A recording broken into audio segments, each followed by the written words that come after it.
की मौजूदगी बहुत कुछ कहती है। तो जिस तरह से प्रधानमंत्री नरेंद्र मोदी के चेहरे को आगे रखकर दरअसल बीजेपी ने यह चुनाव लड़ा था और उनमें से कल 4 राज्यों के विधानसभा चुनावों के नतीजे आ चुके हैं। आज मिजोरम जहां पर वोटों की गिनती इस वक्त चल रही है, लेकिन 3 राज्यों में हम अगर बात करें हिंदी भाषी वो बेल्ट, और उसमें अगर बंपर जीत, प्रचंड जीत हासिल कर रही है बीजेपी, तो ये बहुत कुछ कह रहा है। ये कह रहा है कि लोकसभा की राह को आसान करता है ये जो कल का मैंडेट मिला है। इसी से जुड़ी एक रिपोर्ट हम दिखाते हैं कि क्या ये गारंटी भी दे रहा है कि जनता ने दरअसल पीएम मोदी के चेहरे पर एक बार फिर से मोहर लगाई है।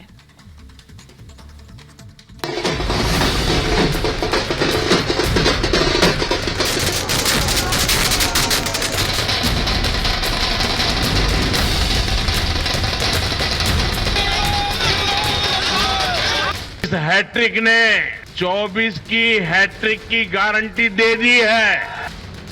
प्रधानमंत्री मोदी ने एक बार फिर से गारंटी की बात कही है, लेकिन इस बार मोदी ने नहीं, आम लोगों ने खुद पीएम मोदी को गारंटी दी है। गारंटी आने वाले लोकसभा चुनाव में जीत की, गारंटी मोदी के तीसरी बार प्रधानमंत्री बनने की, गारंटी देश में बीजेपी की विजय की।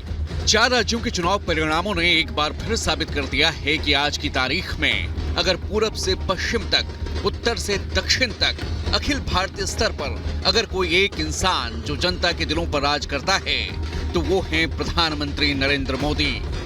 आपको समझाते हैं कि आखिर मोदी में ऐसा क्या खास है जिसकी काट खोजने में उनके विरोधी नाकाम हो गए हैं। नरेंद्र मोदी की बेदाग छवि उनकी सबसे बड़ी पूंजी है। परिवारवाद, भ्रष्टाचार के खिलाफ अभियान उनकी पहचान है।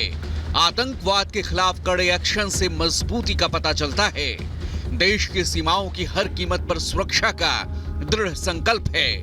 वादा करने के बाद वादाओं को पूरा करने का जज्बा है। कहने को तो हर नेता और पार्टी इन मुद्दों को अपना एजेंडा बताते हुए उसे पूरा करने का दावा करती है, लेकिन गुजरात में करीब 13 वर्षों तक सीएम के तौर पर उनका कामकाज, पिछले 9 साल से प्रधानमंत्री पद की जिम्मेदारी संभालते हुए नरेंद्र मोदी ने जो छवि गढ़ी है, उसका सामना करने का किसी भी नेता में कोई मादा नहीं दिख रहा है। पीएम मोदी ने भी विपक्ष को सचेत करने की कोशिश की है। ये चुनाव नतीजे कांग्रेस और उसके घमंडिया गठबंधन के लिए भी बहुत बड़ा सबक है। गाली गलौज, निराशा, नेगेटिविटी, ये घमंडिया गठबंधन को मीडिया की हेडलाइन जरूर दे सकती है, लेकिन जनता के दिल में स्थान नहीं दिला सकती। ऐसी सभी पार्टियों को आज गरीबों ने चेतावनी दी है, सुधर जाइए, सुधर जाइए, वरना जनता आपको चुन चुन करके साफ कर देगी।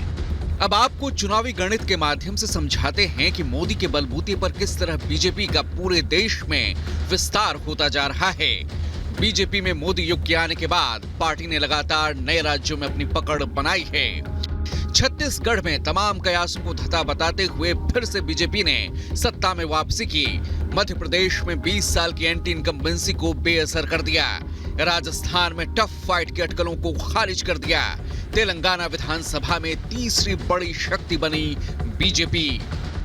इन 3 राज्यों में और तेलंगाना में भी इम्प्रूवमेंट है। तो ब्रॉडली पहला सवाल मेरा यह आपसे ब्रॉड सवाल है कि इसमें कोई ट्रेंड देखती हैं आप, जो ये 3 चुनावों के जो रिजल्ट है, इसमें कोई कॉमन थ्रेड, कॉमन ट्रेंड आप देख रही हैं इसमें? 2 ट्रेंड साफ दिखाई देते हैं अर्नब जी। एक, मोदी की गारंटी रंग लाना सतत, और दूसरा, गांधी खानदान का पतन सतत। तेलंगाना